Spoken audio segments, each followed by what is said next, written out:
Hi, welcome everyone. My name is Glenda Dawson from Glenda's Dragon's Den, Glenda's Magical Creations, and I am here with LD, and you are watching Glenda's Dragon's Den on the Conscious Awakening Network on Roku TV, Apple TV, Amazon Fire TV, YouTube, and many other streaming platforms. I have a very lovely, wonderful guest here waiting for us to just introduce her. Her name is Donna, Donna Fairhurst. How are you, Donna? I'm amazing. Thank you for asking. How are you? Perfect, perfect. And Uh, I'm Get far from better. perfect, but she puts up with me. so tell us a little bit about yourself. Well, I'm a woman, a wife, a mother, a stepmother, a grandmother of 12, a sister, a friend, and a life and soul coach. I'm a Reiki master and the chief evolving officer of Soulful Solutions, which is my coaching company and the vehicle for my healing modalities. My journey has taken me through near blindness as a child from birth to polio, to bankruptcy, cancer, multiple near death experiences, and relationship Armageddon. And through that all, I finally realized my true love for myself. And when that happened, I drew my true love to me. And it taught me to embrace my gifts and my true purpose for being.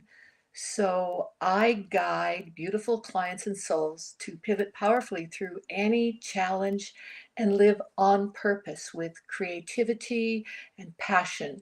I like to combine my psychic abilities, aura imaging, my healing modalities, and practical down to earth living tools for daily living. My clients would say I'm tough love in a velvet glove. Hmm. At There in my highest level, we come to an awareness of here and now and living as a human being rather than a human doing. Very good. Very Well, good. I got to tell you, I've served on several 501c3 multi-million dollar annual operating boards, and I love Chief Evolution Officer. Thank you. Well, I find that as my clients grow, I grow with them, and it's a journey together. What expands one expands them all if it's in the highest good of all concerned. Very good. Very good. Very true. It's wonderful. We just put up your website, and people could go there to uh, get in touch with you if they have any questions. So, what exactly, you said you went through a Armageddon of relationships and near-death experiences, and how did that occur for you? How did that manifest for you? Uh, well, I was born technically legally blind. My parents didn't discover it until I was 12 years old because I could see everything within 3 feet of me fairly well. Mm-hmm. The further it got away, the more diffused it became. And once you get past the 3 foot level, everything everybody looks to me like some kind of glorious Christmas tree. All of their auras and chakras and their lights and what's coming and going is what shines out for me. And so, because I was born that way, I didn't see any other reality but that. And I didn't have the words or the tools at that age to explain or Right. know what I was seeing. When I finally became aware that other people didn't see the way I saw, and when I tried to talk about it, my parents thought it was pretty woo woo and out there, especially when I spoke about talking with angels and guides and guardians, and they kind of came from very different religious backgrounds, so they shut it down, shut me down with it, and I sort of went into a cocoon, and I didn't become a butterfly and start to come out of that cocoon until I was well into my 30s, and I still never talked about it. I never talked about any of my abilities or the things that I saw because it didn't make sense to people at that time. And if it did, it kind of scared them. So I just went in the closet. And then when my life started to fall apart, my adult life, I had two marriages that didn't make it Mm-hmm. and a couple of near misses. And then I decided to step into my own power in relationship and be worthy of and married to myself. And when that happened, you know, I shone my light and it drew that light towards me. And I'm now married to the most amazing soul on the planet. And Well, you he's the can't be one. because I'm over here. Well, okay, there can be two. We live in Okay. different we live in I'll different countries. share. I'll You're share. the American version. I'll There share the you title. go. I'm the Canadian version. There you go. Yeah, so, you know, think of it this way. I was an executive for all of my adult life in a number of different capacities in a number of different businesses, including my own, that I had to declare bankruptcy when 911 happened because the Canadian mom and pop travel agency business fell right off the planet when 911 happened. Yes. So I pivoted from that into being an executive manager for other travel companies. And at that time, I met my third husband, although if anybody told me then I was going to be married to him 17 years later, I would have laughed. And yet, that's exactly what happened. And so you can't ever tell where the twists and turns of life are going to take you. It's like a river, you know, a river just moves and flows, and sometimes it's got a shallow bank, and sometimes it's deep, and sometimes it's flooding. Sometimes it's a waterfall that's cascading beautifully and yet powerfully with great energy. Right. And our life is like that. We ebb and flow, we fall and rise like the river rises. And if we can embrace that energy and just be in a place of non-judgment in the river of our life, then it flows. And then we know whatever bank we land up on or touch is a lesson or a touchstone for us to grow. And from that perspective, there is no failure. Failure is just an opportunity to know yourself better and grow yourself from whatever that lesson you feel you're learning in the experience, the feeling of failure. I call it failing forward. There you go. Perfect. Perfect. Now, so because you stepped into your own power, learned how to love yourself, and gave yourself that permission, you then found your twin soul? He found me, actually. Well, the truth is, I was at his wife's funeral, and his wife and I were great friends. He and I weren't great friends. We were acquaintances, and they were clients of mine when I owned my travel agency. And then I moved away. I closed down the agency. I moved away to take an executive job in another city. And so I spoke to his wife, his beautiful wife, many times, and we emailed back and forth and that, but I never really saw Frank. And then she died and she came to me. Literally, her spirit came to me and she said, I'm dead now and you need to get a message to Frank. And I knew that she was ill and passing away. She'd been ill for 14 years. And so I said, well, Frank doesn't know what I do, Debbie. How would I get that message to him? She said, I don't know. That's not my job. I'm busy here. Here's the message. Give it to him. And oh yeah, go to my funeral. Right. Okay, I will. And so the next day, Frank's best friend in Pincher Creek phoned me and said, I said, yeah, I know. I'll be at the funeral. He said, wait a minute. I didn't tell you yet. How did you know she was gone? And then I had to I heard it through the grapevine. And he said, okay. Well, Frank asked me to call everybody. And I said, that's okay. I'll be there. And I phoned Frank to leave him a message. And at the time that I phoned him, and this is so magnificent, the power failed in my building and the email didn't go through. Wow. So he didn't get the message. Oh, So I'm at the funeral and with some other friends, and we're all, going through the lineup and giving each other a hug and everything. And I get up to Frank and give him a hug and say, how much I loved Debbie and how much I'll miss her and blah, blah, blah. And I said, and did you get the message about the boots? And he said, what boots? And I said, well, Debbie has a pair of boots that she wants Louise to have. And you're not going to find them. Near as I can tell, they're in some little English cottage, although why she'd leave, my husband's British, why you would leave them on the other side of the world, I don't know. right. And he said, so you don't know what these boots are? I said, yeah, they're garden boots. They're blue. They've got flowers on them. He said, oh yeah, she loves those. She always did the gardening in them and that, British wellies. Right. And so I said, okay, well, he said, where are they? I said, I told you they're in some little cottage with window boxes and flowers, and I don't know. Now, I had never been to their home because Mhm. my partner at the time and he couldn't stand each other. So Mm. we didn't socialize except through Rotary or some of the service clubs and the community events that were going on. And so I didn't know him very well. I knew he was kind of cute and he was kind of funny, and that's all I knew about him. Right. And he's after some time he started coming up to see a group of us that were widowers and divorced and living in another city, and he would come up to visit, Mhm. and as he said, to get away from the sackcloth and ashes, he called it, because Debbie had been dying for 14 years. It was a really long and difficult journey, and the Right. last 4 years that I wasn't there for were particularly hard. And they'd said all of their goodbyes, and they'd had all of their time to share everything that they wanted themselves and the family to know, and friends. And she said, I want you to move on as quickly as possible. You've been dying by inches with me, Right. and I want you to start living.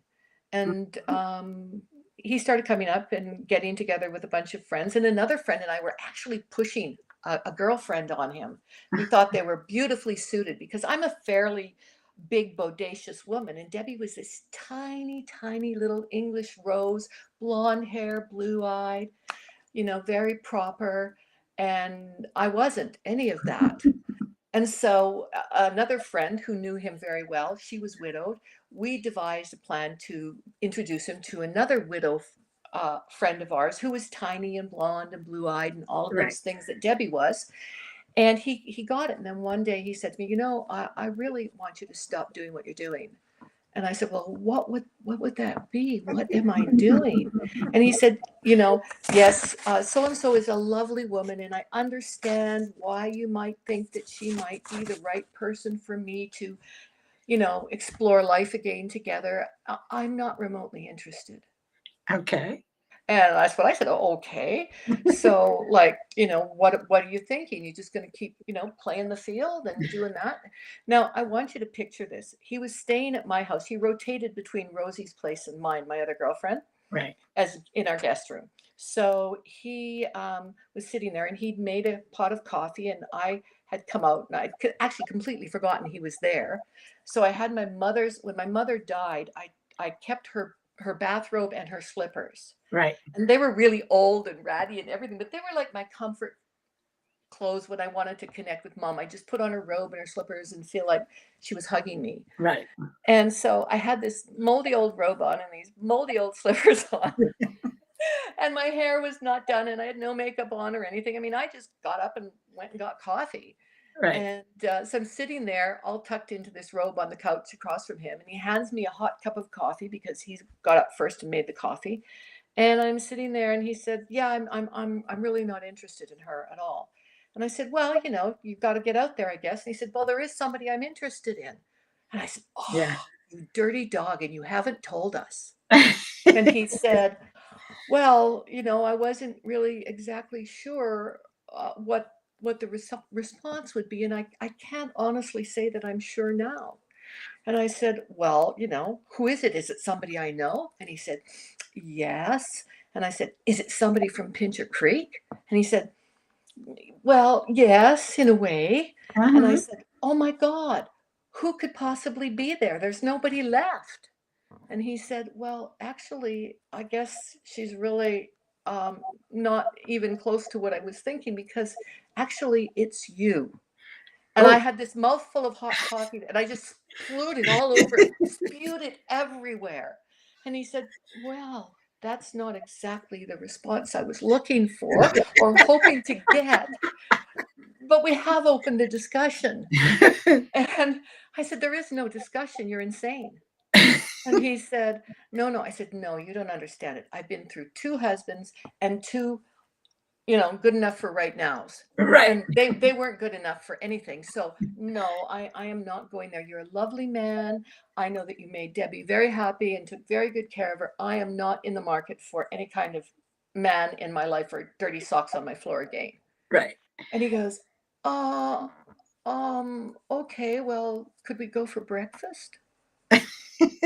because obviously you're not going to feel like cooking. And I said, okay. So I lived in a beautiful scenic part of Calgary, and we walked across the bridge as friends and talking, and we had breakfast together. And I came back thinking, hmm.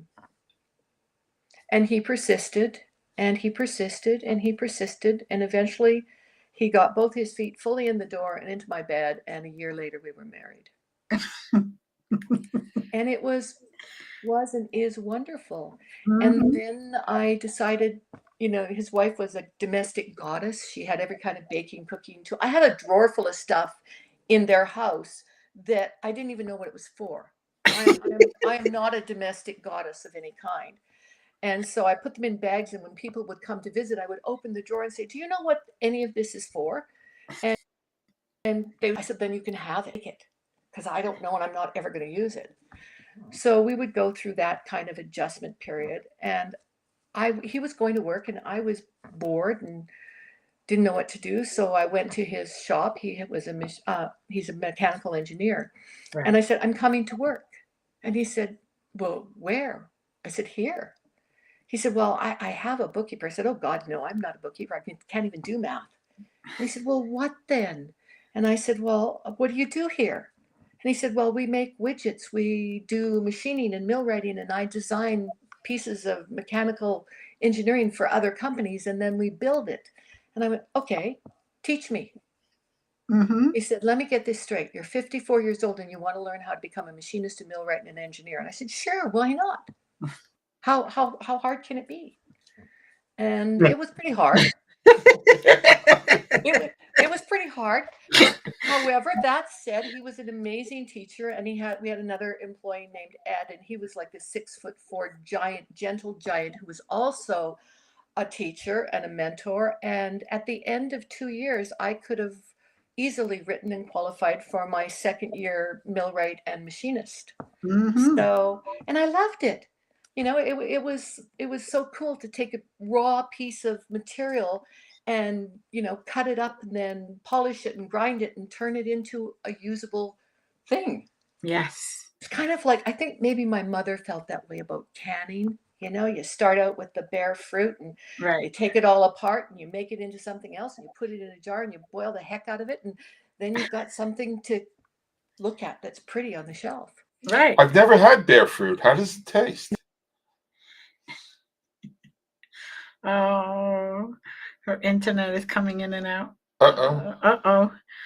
So let's just No, I don't. Hold on a minute. Yeah.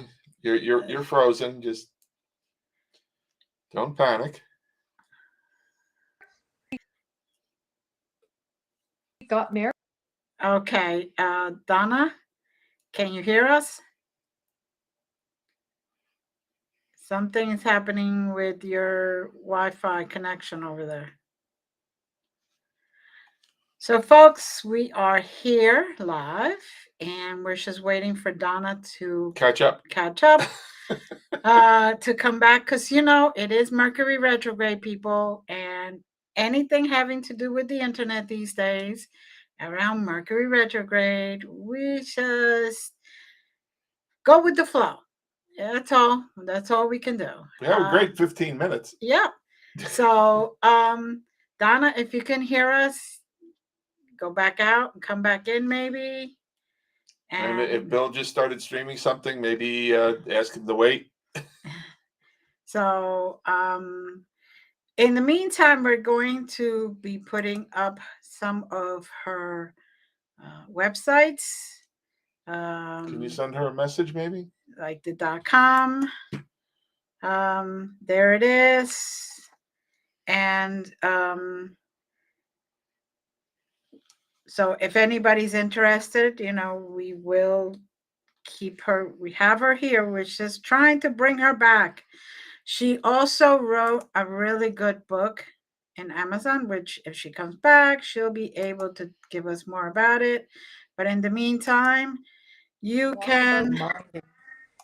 Hi, Donna, Hi. you're back. Yes. Okay, I lost you. So I just continued on talking. Okay. So tell me where we lost you, and I will go from there. It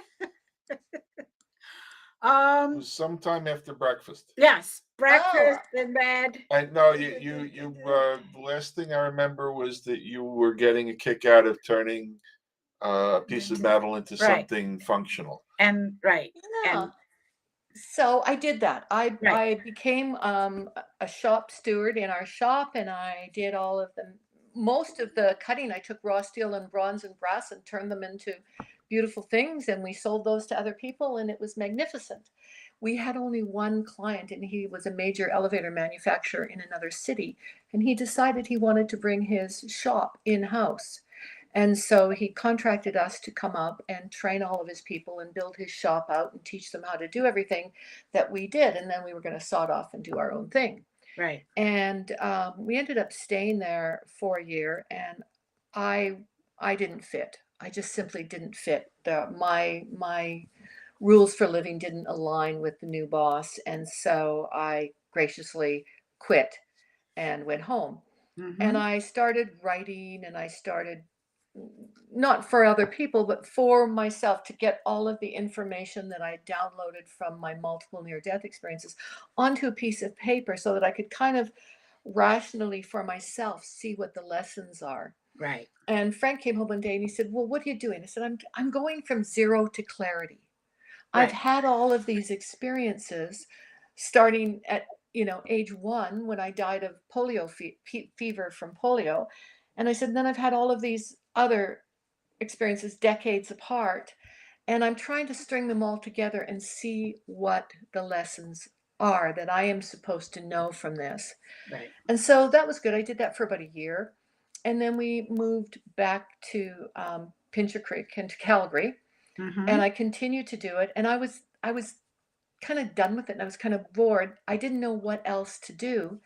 And he came home one day and he said, now I was talking with a friend's daughter who had come over to see me, and she needed some help, and I was doing that, and she left, and I came upstairs to get a cup of tea with him, and he said, "So, this is what you were born to do." And I said, "Make tea?" And he said, "Oh, don't play stupid with me now. You're a really, really smart girl. So you were born to help people. How you help people is by talking them through what their lessons are. I see you do it time and time again with the children, the grandchildren, with friends of friends, and friends' kids." He Right. said, "There must be a way to turn this into a business that you can do." And I thought he was crazy. And then my sister phoned me and she said, "Look, I don't mean to make too much of a point of this, but she said, I've been seeing this psychic, and she keeps telling me my sister's psychic, and I need to talk to her so that you need to talk to her so I can send you to her. Right. She has something to tell you." So she said, "You have to call her, and she's not going to charge you anything. She just wants to talk to you." And so I don't know what it was that I was resisting. I resisted for a while. And then I did finally call her. And she said, "Look, I keep seeing you coaching and teaching and doing what I'm doing." And I said, "Yeah, no, not going to happen." And I went back to writing and painting. And then one day, years went by. And one day Frank said, "Look, this is what you're born to do. It's what you came here to do. Do it." Right. And so I started exploring how that could happen. And then I realized that the principles that I'd written down, that I realized from my experiences, were the principles I was using to explain different aspects of human being versus human doing to the people that were, synchronistically showing up in my life. And I realized there was a progression, there was a series. So I put it all in order, put the lessons together, and I called it Zero to Clarity 2.0. And in that, I put all of the different experiences like radical forgiveness, calm and coherence, the calm principle, sacred soul self, gratitude, the principle of giving and being open to receive. So many of them, they're all there. And it just started to flow. And when you're ready to step into your purpose for being, then everything that has to be to take you there, it shows up.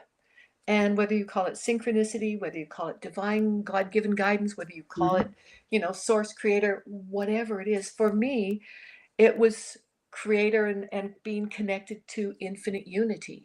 Right. We are all a thread in the field of infinite unity. Mm-hmm. And as such, we are absolutely necessary to the field. And if one thread is drawn out, there's a weakness in the field. Mm-hmm. And something has to happen to fill that in. So, by combining my psychic abilities and my aura imaging and my multiple healing modalities, I kind of generate practical tools for daily living for my clients. And it's great. I feel like I give as much as I get, and I get much more than I give. Mm-hmm. And I love it. I find that there's only 4 ways of being or doing. If you're doing, you're engaging in shame, blame, guilt, and fear, and you end up with a lot of doo-doo. If you're being, Mm-hmm. then you are knowing yourself, you Mm-hmm. are growing yourself, you are shining your light, grow, you flow like the river I described earlier. And when you do that for yourself, your light shines brighter. And when your light shines brighter, you attract the lights that need that light or the lights that resonate already at that level. And so your life takes a giant leap forward spiritually every time you do that. When you do that spiritual leap, you have the physical, mental, and emotional benefits that go with that. So I say you're either now here or you're nowhere. Same letters, same Mm-hmm. words, vastly different meanings. Yes. So the past is the past. You can't do anything about it.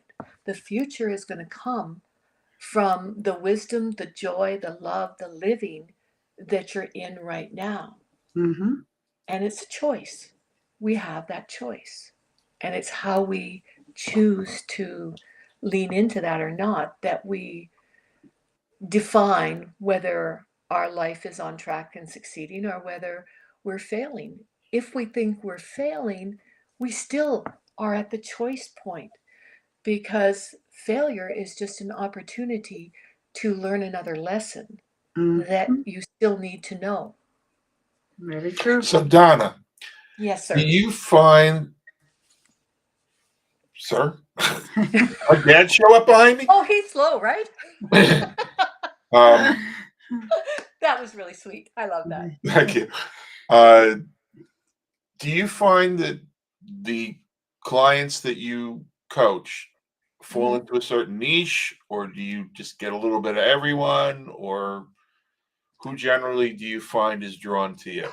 It's really interesting. The longer I've worked with the principals, the more different type of clients I attract. Initially, it was women between the ages of 45 and 65 that were kind of executives or homemakers that were kind of stalemated in their life, and they knew they were compromising their energy by not living from the fullness of their being. Right. They knew it, they felt it, they didn't know what to do to give themselves a kick in the pants and get going again.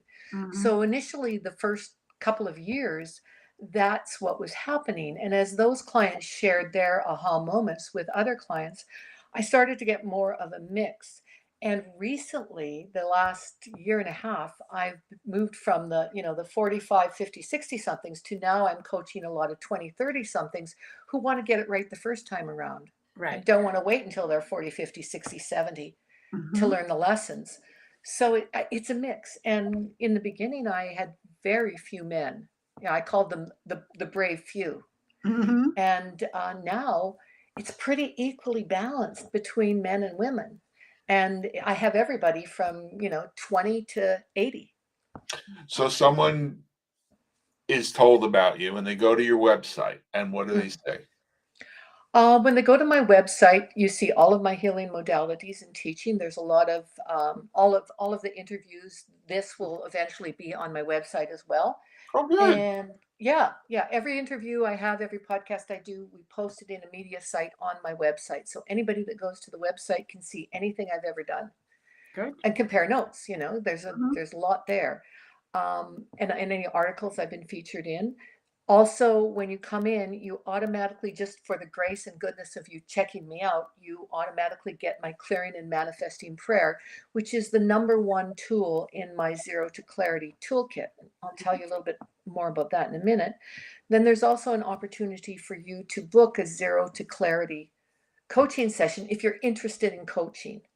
If you're not interested in coaching and you've booked it, well, I'll do a little energy top up, and we'll have a chat, and then you'll go away and decide whether you want to come back for more. And what is the Primarily, cost for that? pardon? What is the cost for that initial consultation? Nothing. Oh, Very good. well, that Nothing. does seem- That is my gift forward, my pay it forward. Mhm. The first time you talk with me and connect with me in a coaching capacity, I'm there just to give you the love. Right. well, that's nice because it helps people determine whether or not they feel comfortable with you and can relate, and whether you come from an intuitive place as well. Yes, absolutely. And I find it works both ways because, someone might feel that they're a fit for me and I might not feel that they're a fit for me. If they're not a fit to work with my principles, then I'll refer them to somebody that I know can help them. Right. Good. Good. Well, that's important because you know there's nothing more challenging than working with a client that's not ready, and not being a good fit is similar to that. Maybe there's something about me as a coach that the client wasn't ready to connect with me, but there could be another coach that they feel much more comfortable interfacing with, and I would always do the same thing. But Yeah. it I it was always a refer. struggle for me to work with a client that just wanted to fight instead of create a dialogue. Well, I told you I was tough love in a velvet glove. If you're not going to do the work, don't waste my time. Mm-hmm. Right? If you just want Right. to show up and get a pat on the back and not have to do any work, I'm not the coach for you. Right. If you really want to know yourself, you want to figure it all out, you want to get back in the driver's seat. Mm-hmm. I always say that your body is the bus that carries your soul around. Right. Your soul is driving the bus. And one way or another, if you're not in the driver's seat, who is? Mm-hmm. So I take you through the Zero to Clarity principles, um, helping you to integrate Mm-hmm. that and to speak your truth and be generous with your time and forgive easily and to live with radical forgiveness and gratitude in your heart and to be coming from a place of calm and coherence rather than chaos and incoherence. Right. And I find, yeah, you're either willing to do that work or you're just whining. Well, the nice thing I think in my experience is the executives or the young executives that were trying to walk that walk. They want to do the work, Yeah. and Yeah. so I can understand how you were able to attract those people because they don't want to waste their time either. They don't have time to waste. Mm. And if Well, they're not moving forward, they're not interested usually in continuing either. I find now that I say that I have the rainbow. I have such a wide spectrum of clients now, mostly young to middle-aged professionals. Right. I do have a lot of a fair number of retirees or Mm-hmm. early retirees that are they've done their workload, but they're still young and they're still vibrant and they still want to do something more with their life. They don't feel the clarity around that. And Mm-hmm. I'll help again to take them from zero to clarity to figure out where their next best steps and energy moves should be. Mm-hmm. Sounds very good. Um, Now, I don't know if you were here, but while you were frozen, we put your book up there. right. How does the book tie in with that? This is one of the compilation books that I authored in. Now, how these books tie in is I believe that we create everything. I know that everything that we create in our life comes from the intentions that we set. So I always tell my clients right up front, if I teach you nothing else, know that when you say I am, those are the two most powerful words that you will ever say. Mhm. Whatever you say after I am, either better be positive or don't express it. Or if you need to express it, then express it as a feeling, anything negative as a feeling. When you say I am, you are literally engaging in God, source, creator energy, the universal force, the infinite unity, whatever that is or is not for you. Mhm. You are turning on an energy switch Right. that is telling the universe that I am this, and so I want to bring more of that to me. So Mhm. if you say it's something negative, like I'm tired or I'm sad or I'm bored or whatever, then your guides, your guardians, everybody on the other side, they're like your God squad. They're like your cheerleading squad, right? They've got their pom-poms and their Right. megaphones and their little uniforms on, and they're happy and excited and jumping. And you say, I am so tired and sad. They go, oh dear God, here she goes again. Why can't she just choose happy, or at least just to explore the feeling of it? Right. And so then they have no choice, because you've declared that as an actual energy that you are operating from and are. Mhm. So now all they can do is send you more of the experiences that are going to create more of that feeling. So, your dog dies, your cat gets pregnant, your car gets a flat tire, you get to work, the boss fires you. How's your day going so far? Right. Right? Mhm. And then if you say, I'm feeling tired, Mhm. that's a whole different realm. Now they say, yay, we can move in and we can give her some experiences to take that feeling away, because he or she is not declaring it as an actual state of being, Right. right? Well, you always want to keep those cheerleaders in that positive motivation, because you never want to have Ariel question why she had to put the Spanx on for this. That's true. You don't want to be on the other side of Michael's double-edged sword. That's right. No, no.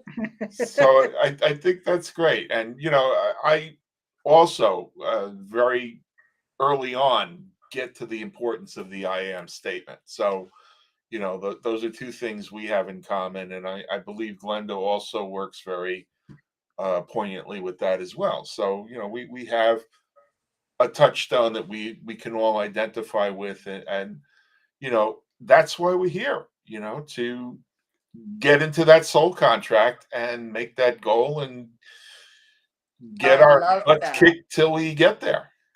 I love the soul contract. That is so perfect and so true. We do have a soul contract, and the degree to which we realize that we are the author of the contract. Right. We drew it out before we ever incarnated, is the degree to which we can actually be in the driver's seat of our life, mentally, physically, emotionally, and spiritually. We have to have all four of those quadrants synced and working together. One of the things that I really love to do is break down the energy of words like calm and coherence and sacred, and all of those different energies. Every word has power. If I could rewrite the dictionaries of the world, I would eliminate the word but from every language, however it's said. It is a but of a word. It will get you nowhere but trouble, Mhm. because think about it. If I said, hey, Glenda, hey, I just love you, but, Yeah. or what a great looking car, but, or Mhm. wow, I like your program, but, Mhm. you know that anything that comes after, any of the good, the juicy stuff that came before that got you all excited, made you ready to hear something good, just died Yeah. with that And, word. and let's just be specific. That's but with one T. Yes. Well, Yeah, I a don't think lot, it's a lot of but of, women are very attached to the other but. well, it's a but of a word. Yes. But Yeah. is a butt word. Right. There you go. But yes, it's true. Your the whole energy shifts, and Yeah, it goes from a beautiful statement, a radiant statement, to something that's kind Passive of aggressive. diluted, yes. dark, and only to anchor the person, not to let them be free and flow into the light, so to speak. That is beautifully, beautifully put, Glenda. It's like telling somebody you're going to give them wings Uh-huh. and then putting them in concrete boots, Exactly. right? Exactly. So I say use any word. If you can, just put a period at the end of the sentence and go on with your next sentence, or do or however or yet, Right. any positive connector. Mm-hmm. Well, I kind of look at that as the rider to the contract, because the contract Oh, you made before you got to see what 3D was really like. But everywhere you go, you can add that rider for that particular that's venue. true. Mm-hmm. You know, the contracts aren't necessarily written in stone. They can be modified. And, Mm. you know, as long as you're evolving and moving forward, I've found that Source is very comfortable with modifying the contract. Well, I was playing with the principle of failure, and I was writing in the fourth book for the series we were telling you about. Mm-hmm. And I was so excited. You know how you get your book and you're so excited to see it, and you look at the cover and you feel the cover, and then you open the cover and you see, the title page of the book, and then go to the chapter page and you scroll for your name if you're in a compilation, and you find, oh, I'm on page 51. And so you turn to page 51 and there's your name, there's your chapter title, there's your quote for the title, and you turn the page to start and there's nothing there. Yeah. That happened to me. Oh my. It happened to me after I had just received 100 books pardon me, 50 books for that one, that I was going to give away to a woman's business luncheon where I was appearing in a week as a speaker. Oh my goodness. Now I have 50 books that I've paid for and shipping and came here, and my chapter and another author's chapter is missing. So, I believe in walking my talk. I got calm. I got coherent. I phoned the editor and our, leader in this book. And I said, hey, Julie, have you got the new book? And she said, yeah. Did you get yours? I saw you ordered 50. And I said, yeah, I got them. They're great, except. And she goes, what? I said, except that I'm not in it. And she said, well, of course you are. You're in the middle of the book. I always put you in the middle of the book. And I said, I know, I'm not there. And neither is this other lady. And she said, what? I said, open the book. Go past your chapter and open the book. She opened the book and she said, there you are, page 51. I said, great, turn to page 51. She turned to page 51 and she said, oh my good God. Oh dear Lord. What? It's not there. I said, yes, it's not there. Go figure. What are we going to do about that? And she said, well, you can send the books back to me, and I'll talk to Amazon and find out what happened. It's obviously a snafu at the printers somehow. I said, great. Now what am I going to do for the 50 women that have been promised this book for next week?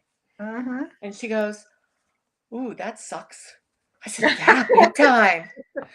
Okay. I said, well, you know what? There's a lesson in this. Somehow in this, I'm failing forward. I don't yet feel the love. I'll lean into it and I'll let you know how it goes. So I'm going to keep the books and I'll take them to the women's shelter or the hospital. I mean, nobody will care whether my chapter is not there except me. All the other stories in the book are as amazing or better than mine. So yeah, I'll learn to live with this. She said, wow, I can't believe that you can move into forgiveness like that. I said, no, I haven't moved yet. I've just got my foot on the path. And I'm trying real hard. I'm not feeling the love. There's still not a lot of love there. Right. So I do what I usually do when something like that hits me in the face. I take a day to just, don't think about it. Don't do it. Right. So I packed up all the books in a box and I put them out of sight. And I went, okay, just breathe. Call in your guides, call in your guardians. And the words that kept coming to me were failing forward. Failing forward. Figure it out, Donna. So the day before I had to go to this talk and give out the books that didn't have the chapter in it that I was going to talk about, I got this, I thought, brilliant direction from Michael, I believe. And it said, put the chapter in yourself. How hard can it be? So I pulled up my chapter. I printed out 50 copies of it. Mm-hmm. I printed out a copy of the talk of why I considered it failing forward. And I Right. stuffed it in the book at page 51. Wonderful. I gave the talk around that was an opportunity to know myself, to Mm-hmm. grow myself, to Mm-hmm. flow from the bank of the river I washed up on, Mm-hmm. and to, you know, make a cocktail out of crap. Good. And so I did. And it was wildly successful. And I learned it's not what's between the covers that counts, it's how you use what you put between the covers that counts. Everything is opportunity. Yes. Absolutely. There is no failure. Right. It's just a failure to perceive, the feeling of a failure to perceive the next step that you need to take. Correct. Correct. It's part of the recipe. And it's so wonderful to see that you're also following in your words, because we've seen a lot of people, they do a lot of talking but they're not doing the walking, and I keep saying, but you're supposed to be the example. If you're preaching or saying this, I want to see the actions to go with that.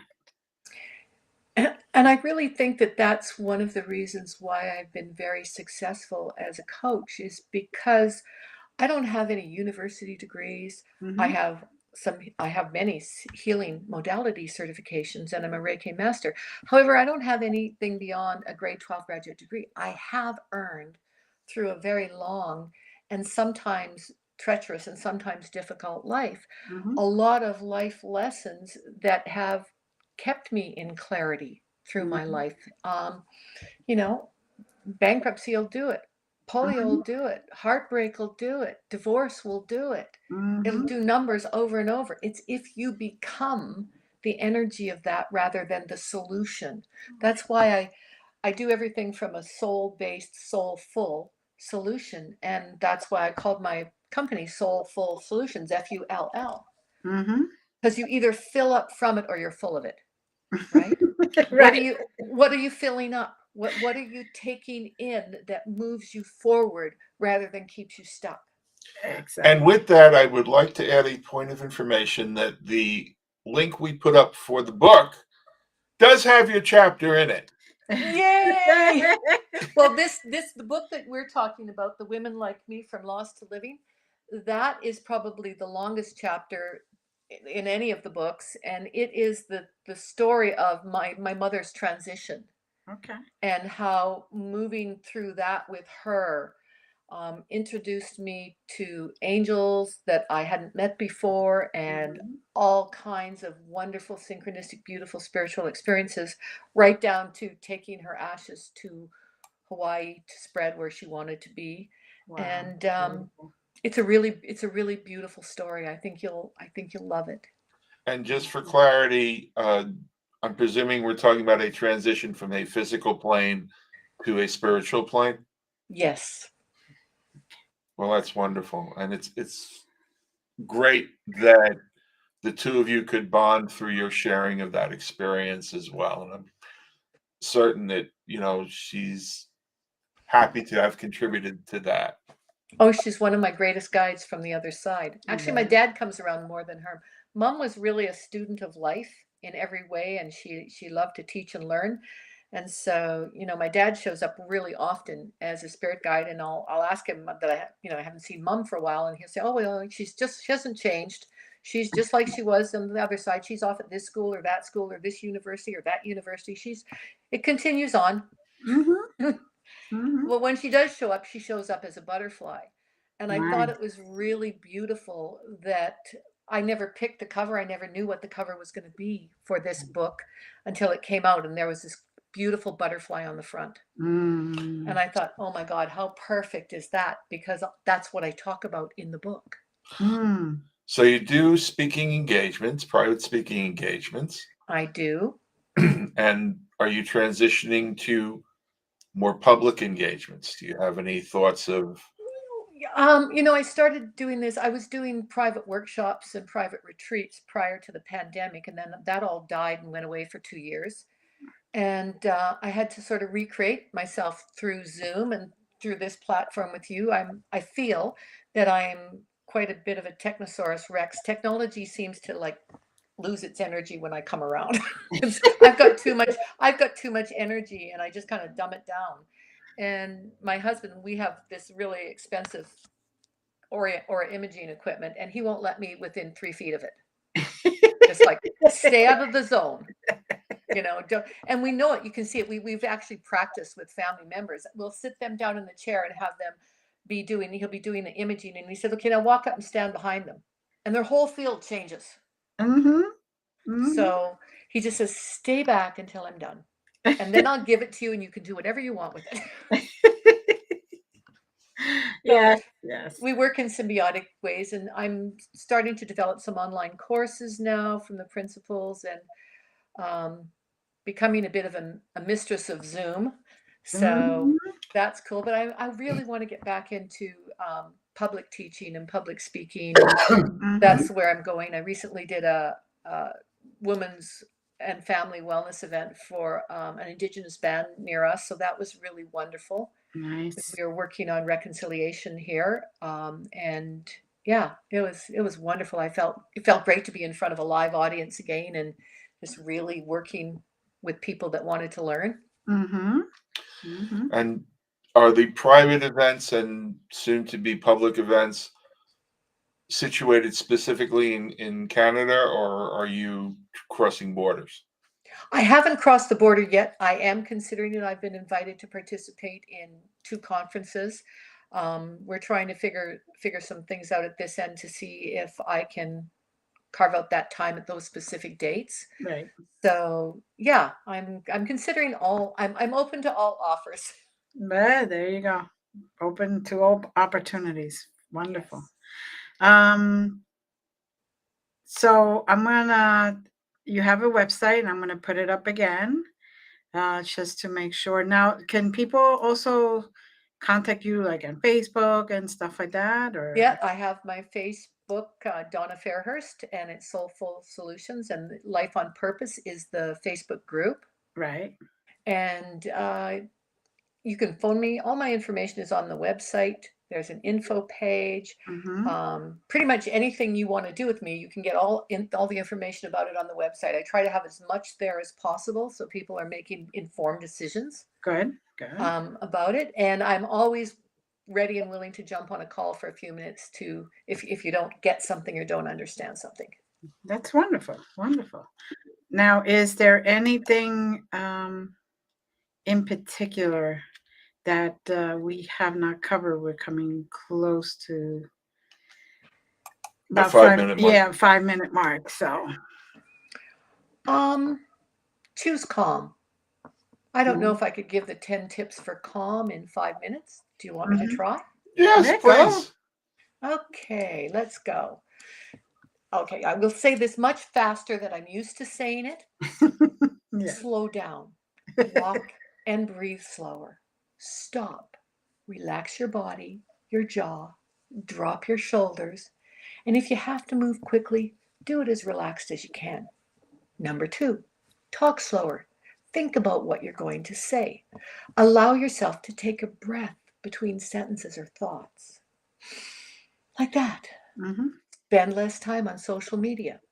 When the phone rings or pings, smile, close your eyes for a moment, take a deep breath, and smile before answering. Even if they can't see your smile, they can feel it. It makes a whole different conversation. Take a short break at the same time every day to calm and reset your mind, recalibrate your body, and set intentions and notice how your body is feeling. Throughout the day, take mini retreats, just a few seconds to visualize or look at something that's beautiful and soothing. Use transitions like travel time and to and from your office to notice where you are in your body in any given moment and what it's telling you to let go of.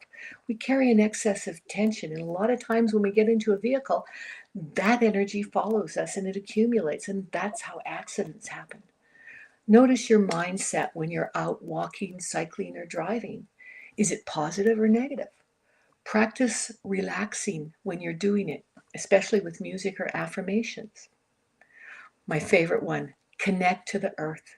Get outside at least once a day and for 30 or 45 minutes or 2 or 3 15-minute sessions throughout the day. Pay attention to the weather, the sky, the breath, the air, plants, and any wildlife that's around you. Just before we started this, I was looking out my window and there are two mating eagles dancing in the sky together. And I went, oh, I'll miss their spiral. And yet I'm spiraling here with you. We're flying like eagles together. Yes. Add something beautiful to the space that you spend the most time in. Flowers, a plant, some music, a photo or a painting in colors that resonate with you. And listen to music you love.